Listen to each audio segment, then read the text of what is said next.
Thanks for joining us. We're talking about wildfires in Western Canada once again. I'm joined by Mike Flannigan. He's a wildfire expert and professor at Thompson Rivers University. Always a pleasure to have you on, Mike. Great to be with you, Kyle. All right, let's get straight into it here. We're looking at from CIFC. These are active wildfires, a number of out of control fires from northeastern BC, really to northwestern Ontario. That's kind of the focus of most of the action in the country. We do have some others further east in Ontario. They're in a fairly big one out there in western Labrador. But like I say, lots of action here in Western Canada, northeastern British Columbia. A number of these fires are actually third year fires that started in 2023. A lot of this cluster here in north central Alberta, sort of north of the Slave Lake area, are lightning fires that happened that were triggered on May 26th.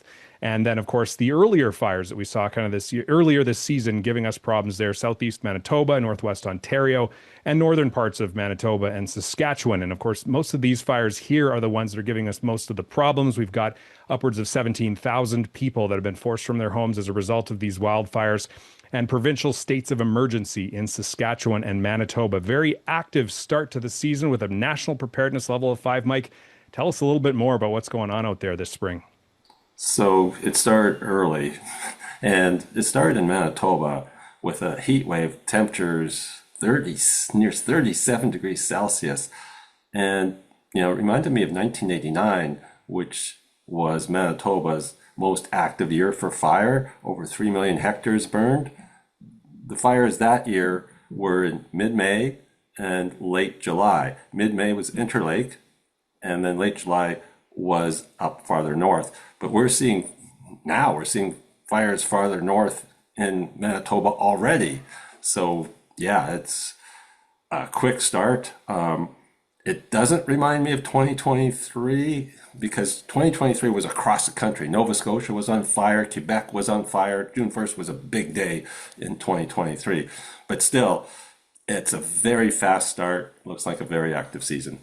Absolutely. And speaking of 2023 here, this is our cumulative area burned by year estimated from satellite hotspots going back to, well, the record here is 2016. The average goes back to 2003 there. And of course, 2023 was in its a league of its own, off to an early start and just didn't stop. But look at us here in 2025. We're already just growing really quickly here in our area burned.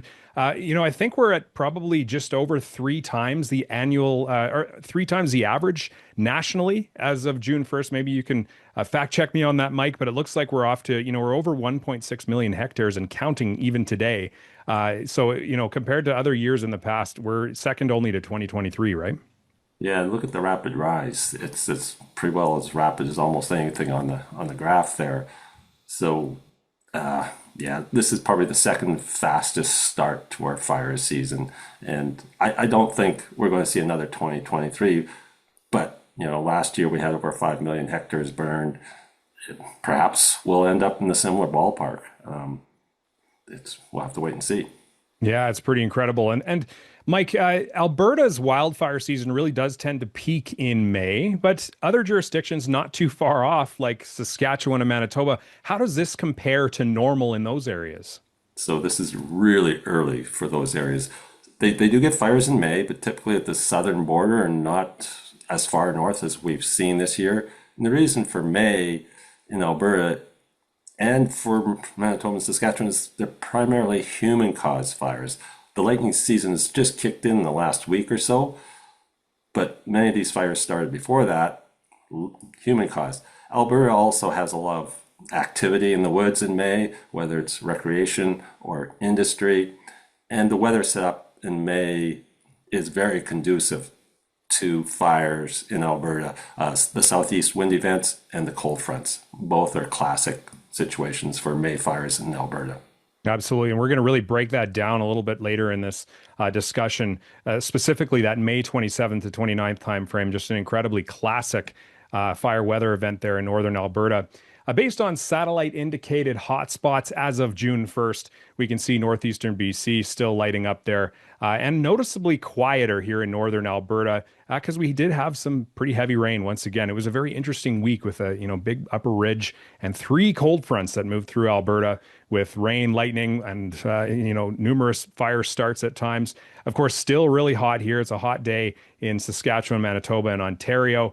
And so, compared to May 31st, there's what it looked like on May 31st. You can see, or May 30th rather, northern Alberta, you can see there is certainly hot and pretty hot across most of the country there. But let's actually take a look at what's going on today. Okay, so here let's take a look at satellite imagery from today. We can see, we're tons of smoke here that's being transported from Canada now down far into the southeast states and out over the Atlantic. Lots of active fires as of June 1st there, southeast Manitoba, northwest Ontario, and really looks like some wind-driven growth. Those plumes really laying over here in central Saskatchewan, hey? Yeah, you can see the low pressure system circulating counterclockwise and the cold front coming down. And there is some precipitation on the cold front, but not nearly as much as when it went through Alberta. So strong winds, and there'll be a wind shift when the front goes through, which helps aid fire growth. And then taking a look here at our shortwave window product here, you can see where the hot spots really are there. Yeah, you can see the fire in northwest Ontario that's near Deer Lake. And the white is a very active fire. When you see red, that means it's really burning hot. And you can see in southeastern Manitoba, maybe you can zoom in a bit to some of the ones in Saskatchewan. There's numerous fires, and some of these are huge. There's a product called Firms, and you go in there and you can actually measure the fire. It's a coarse measurement, but we're talking hundreds of thousands of hectares. Some of these fires, these are huge. They're going to burn all summer. Okay, it'll take a mountain of rain to put these out, or just a Herculean effort by fire management to put these out. They'll probably burn into the winter, and some of them may burn through winter, like we've seen in northeastern BC. We're in year 3. Yeah, and certainly not good news for wildfire smoke and the amount of smoke that could get blown downstream, and of course other communities in this area that are being impacted by these fires. Yeah, the smoke has reached Florida, and our friends to the south are letting us know that they don't appreciate our smoke. But yeah, not much we can do about it. Stop smoke in Canada. All right, next slide, Mike. We're in a national preparedness level of 5 in Canada.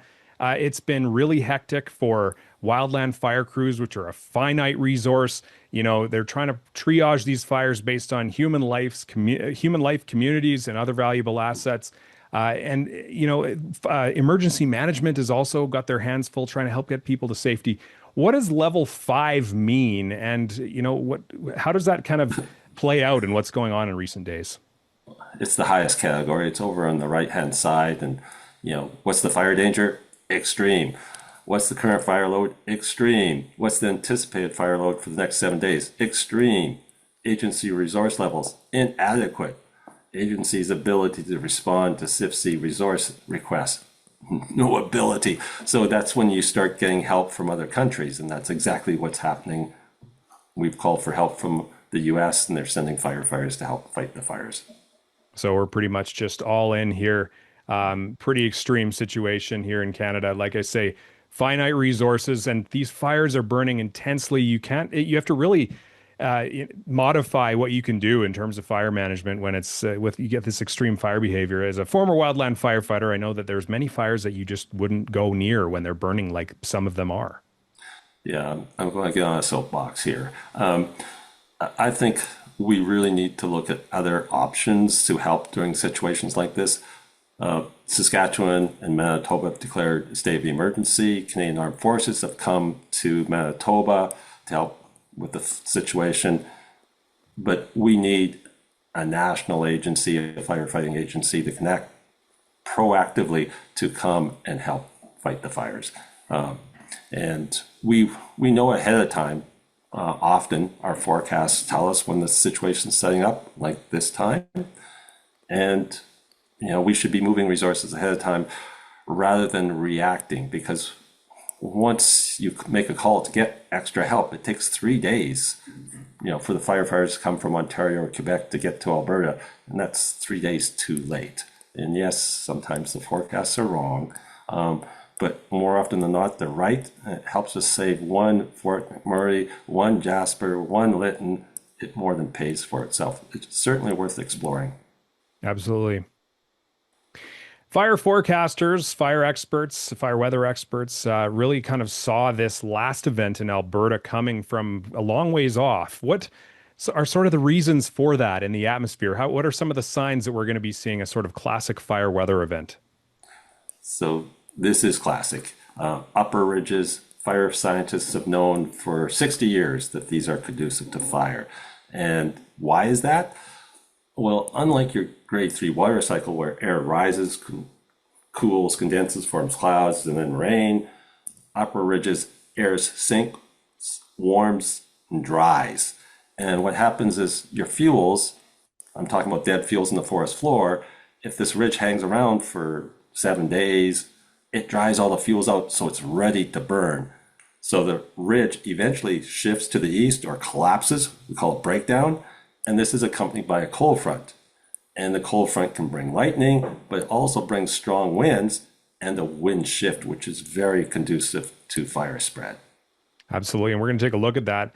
We can see here with this forecast model that you posted here was showing, I guess, height anomaly at 500 millibars there. So basically, just showing, a strong upper ridge persistent there over the prairies, and that's in fact what we did see over the last week. A few cold fronts going through the flow there, but in general, very significant upper ridge there. So we'll actually break it down here over between the May 27th and May 29th period. This is this is Tuesday, May 27th at 6 p.m. You can see the jet stream here crossing, pushing here into northern BC and then across the north, kind of north of 60 there. Relatively zonal, we say, for a relatively west to east jet stream there. But keep an eye on the next upper air map that we're going to show here on this region in the prairies of that upper ridge really beginning to build.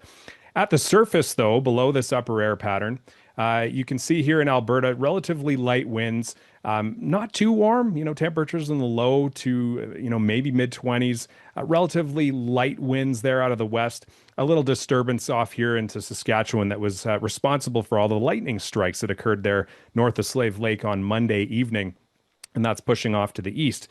Wednesday, here we go, Wednesday, 6 p.m., May 28th, we can see this big bulge in the jet stream here as a strong upper ridge is developing in Western Canada with the jet stream rounding it to the north. And so this is what an upper ridge looks like on these upper air maps. Of course, there's your strong sinking air drying out and hot temperatures at the surface. And of course, at the surface, we can see that those winds from the southeast are now really starting to kick in, and temperatures much higher, getting as high as the low 30s, low relative humidity. So now Wednesday, we're starting to see those fires really pick up in action here, especially across Alberta with the stronger southerly winds and the increasing temperatures. Finally, getting into Thursday, 6 p.m., we can see this ridge shifting off to the east, and down the western side of that ridge, we've got that cold front at the surface. So at the surface, we can see here that long, straight north-south cold front relatively from Great Bear Lake area here in Northwest Territories, cutting through Alberta right down into the United States. East of the cold front, it's warm. It's very warm in low 30s. Dry conditions and a strong south-southeasterly wind. But as soon as we get on the west side of that cold front, we've got a really sudden wind shift and very gusty westerly winds that really played a role in rapid spread. And we were talking about how these fires, they're spreading one direction here on this side of the cold front, moving north. And now suddenly the eastern flanks of those fires become the head of the fire as soon as this gust of westerly wind hits it, and it just can really blow up. And we saw some fires really blow up momentarily here in northern Alberta. Okay, we're going to take a look here at a satellite image here. Mike, tell us what's going on in this image. So the red is an active fire, and there's a cold front approaching. So the winds are from the southwest, and the fire is growing to the northeast. And then the cold front passes, and it makes a real push to the southeast because the flank or the side of the fire has become the head. Wow. Let's take a look at that one more time there. We can see here fires light off on the landscape. Here comes the cold front from the northwest. Boom. The push to the southeast. Wow, that's quite a shot there, Kyle. Yeah, I was actually up north documenting these fires on May 28th and 29th, anticipating that fire weather as well. And, this is an example of some of the extreme fire behavior we were seeing at the surface.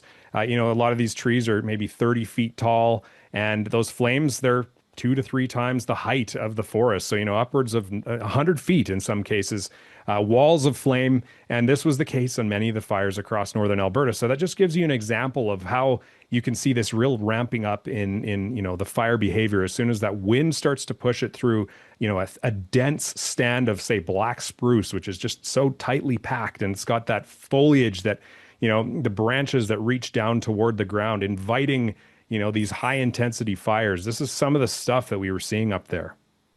Yeah, even though the trees in the foreground aren't on fire yet, but what you were describing as a crown fire spreads from the forest floor to the tops or crowns of the tree. And black spruce is great because it has branches all the way down to the ground, so it's an easy climb. This is an image from a polar orbiting satellite on May 30th of the Swan Hills fire. So here's Swan Hills, the town, of course, which has been evacuated. I believe it's a town of about 1,300, and Highway 33 going north towards Slave Lake here. On Wednesday, the 28th, I was documenting the fire in this area here, and the fire was burning north slowly, thankfully away from the town. And it actually reached an old burn from 2023. And, because the fuels had largely been removed there was very muted fire behavior that day, Mike. That's we use recently burned areas fire breaks usually, and it behaved as it should. It should either go out or burn very at low intensity, so it's easy for fire management to put it out because the lack of fuel there, or the fuel that is there, is really green and hard to burn. Yeah, and there was also parts of the fire that were creeping eastward on Wednesday, but when that cold front came through, notice the burn patterns here. We have all these really long, narrow excursions to the east, really black there, just like intense burn there. As soon as the cold front hit, wham, just like that graphic Mike was explaining, we can see that's exactly what the fire did. And it actually generated a fire-generated thunderstorm. It was the intensity was so strong of the fire there over the forest that we actually created a fire-generated thunderstorm, otherwise known as a pyrocumulonimbus. A pyro CB for short. And the episode this past week, we saw a lot of pyro CBs, which is it's becoming more common. But back in the 70s, 80s, they occurred, but you'd see one or two a year. Now we're seeing 2023 was 140 in Canada, and are we going to have another record-breaking year for pyro CBs? Perhaps. This is what it looked like in Slave Lake underneath that convective plume that was coming off the Swan Hills fire and blowing kind of northeastwards in the upper levels of the atmosphere. And you can see here that mammatus there hanging down on the bottom. That's not the first time I've seen that underneath these intense kind of pyrocumulonimbus clouds. These sometimes you can get lightning flashes that come out of here, and they're usually positively charged lightning. So they're, 10 times more powerful than the more common negatively charged lightning bolts. So they are also more likely to start new fires. Yeah, they're also more likely to be downwind away from any precipitation, because sometimes with pyro CBs you get rain, hail, but the lightning can be 10 kilometers or more downwind and hitting areas where it didn't rain. So as you mentioned, a positive charged lightning, everyone is available to start a fire. It has what we call a long continuous current. It's 40 milliseconds or longer, whereas negative strokes, sometimes they can start fires and sometimes they can't. But all positive charged lightning strikes can start a fire. So let's talk about that pyrocumulonimbus event across northern Alberta on Thursday, May 29th. So here on the satellite image, we can see that cold front pushing through across northern Alberta, and you can see there were a bunch of fires there. In advance of that cold front, there was one pyrocumulonimbus here on the Chipewyan Lake fire there, that it was occurring actually before the cold front hit. But as soon as the cold front hits, pretty much like about 8 fires across northern Alberta, pop, pop, pop, pop, pop, pyro CBs going everywhere as that sudden, there was winds gusting 70, 80 kilometers an hour suddenly out of the west. And so now suddenly they're just consuming tons of fuel. You have a firestorm going, and a lot of these are generating lightning. It was absolutely incredible to witness. Yeah, that's an amazing loop there, Kyle. And down here on the southern end, the southernmost pyro CB was actually right down here. It's northwest of Westlock, down east of Whitecourt. The cold front went underneath it, and I was driving from Slave Lake back down into that area, close to Fawcett, and I saw these towers blowing up, and I was thinking, is that just a thunderstorm with what's going through here? And then I realized that's actually being exploding off of the wildfire. That cold front went right over the fire and watched another pyrocumulonimbus cloud there erupt as a result of the cold front. But earlier in the day, I was in Wabasca looking 125 kilometers to the north at a 600 millimeter zoom. So This is a colossal fire generated thunderstorm, or Pyro CB, generating lightning at this time. And yeah, just incredible. I wasn't going to venture north toward it. There was only one road up toward Chippewa Lake, and very shortly after they did initiate that evacuation, because the fire with that cold front quickly started running eastward. We had 8 firefighters trapped there for a short time as well. They weren't able, they lost radio contact, and they weren't able to leave the community. So I'm sure that was pretty frightening. But this is just an example of some of the scale of, like, down here, you can see this is smoke down in the low levels. And when that smoke rises high enough, it condenses into water droplets, and you can see this is cloud up here, smoke at the bottom, and condensed cloud, and then of course a pyrocumulonimbus. In order to be, to qualify as a pyro CB, generally has to be an ice capped cloud, or have, it has to freeze at the top, at least minus 38. Satellite imagery kind of indicated the tops of these were getting close to minus 60. And if you look at forecast soundings, that's up at about 13 kilometers. So these were way up there. Big fire generated storms. So what a lot of people may not realize is during the combustion process, not only does it produce heat, it produces moisture as a byproduct, which really aids the development of these pyrocumulonimbus. And we'll take a look at that on satellite here. So again, I really like this image as well, also from GOES 18. And we can see, just as that cold front goes right underneath, the most intense fires there at Chippewa Lake, just like 3 or 4 pyro CBs going there, with that really prominent one in the middle. And I want to take a closer look at that one, just as it erupts at about 7:40 p.m., May 29th. This is a vertically erect updraft tower. We can see an overshooting top, so just the momentum inside this updraft is strong enough that just punches right up, and then you can see here, this is the anvil canopy spreading out above the top of the pyrocumulonimbus. So just for fire weather enthusiasts and for meteorologists, this is just an incredible display of nature here to witness. Yeah, you can see the shadow from the anvil blowing the smoke from the fire to the east. Yeah. Pretty frightening. On the ground, the only time I've ever personally seen anything like this was on the Sparks Lake fire of June 29th, 2021, the day that Lytton hit the all-time record high temperature. Okay, let's discuss what's going to come for the rest of the summer. And we're going to take a look at some long-range models for what they're worth. June, July, August, our seasonal outlook based on the CanSIPS. It's a Canadian long-range model. Our temperature anomaly forecast here showing warmer than average conditions focused around kind of the westernmost parts of the country, as well as much of eastern Canada, and slightly cooler than average there in the central part of the country. Not sure if that's going to happen, but that's changed a little bit from last month's, hey? Yeah, previous models had warm pretty well all across Canada. I'm going to wait to see what the European model says. That's my favorite model, and that's the one that usually has the best scores for being accurate. Yeah. But yeah, this might help the fire situation if there was precipitation that came with the cooler weather. But as you can see, it's going to be dry. So this is a concern. These fires, they're on the landscape, they're huge. And if it stays dry, every time there's a wind, even if it's not hot, every time there's a wind, those fires are going to grow, and they're going to probably burn right through the season till winter. Absolutely. We can see here significantly drier than average conditions forecast for Western Canada. Again, take these long-range models, especially for precipitation, as a grain of salt. It will most certainly not pan out exactly as forecast here. But the general trend that we're seeing here is dry conditions in Western Canada, and this is pretty new here. This extreme dry here in Atlantic Canada as well. This, to me, it looks like a big ridge kind of focused over Western Canada, especially with that above average precipitation here into the Pacific coast of Alaska and Yukon, Alaska and Northwest BC rather, and then of course probably some troughing in the middle and another ridge out here, but.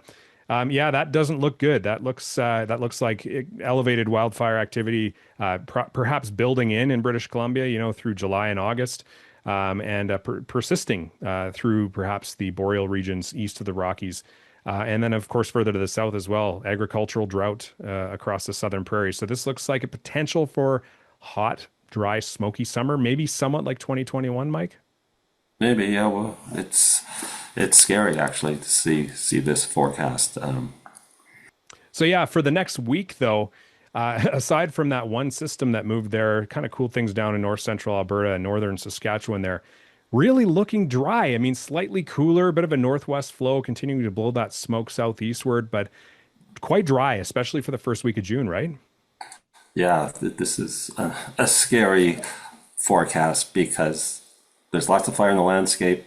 It stays dry, so opportunities for fire to grow. And every time some wind comes, and right now today, northeastern BC and extreme northwestern Alberta are seeing some active fire growth, as is Ontario and Saskatchewan, almost everywhere. But yeah, this looks like it could be another active week.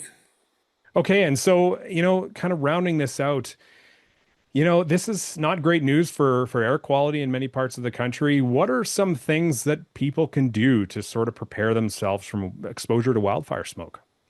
So wildfire smoke, one thing is you can stay indoors when it's really bad, or if you need to go outside, don't do vigorous exercise because the deeper you breathe that stuff into your lungs, the farther it gets into your lung, and it's not good for you. You can also wear a mask. N95 masks were designed for wildfire smoke, and they help a great deal if they're fitted properly. Inside, keep your windows shut. But if it's a prolonged exposure, your air quality inside your house can be as bad as it is outside, or even worse. So air filtration systems, if you have it on your furnace, or you can buy portable ones, they work. Use them during periods of, extreme smoky. Yeah, it's just, yeah, it's bad for you. So be prepared. Also, if you're in a fire risk location, or if a fire is close by, have your go bag ready so you're not doing it last minute, because sometimes you get a really short warning as to evacuate. So having that go bag ready with prescriptions, important documents, passports, birth certificates, etc., ready to go, it really helps.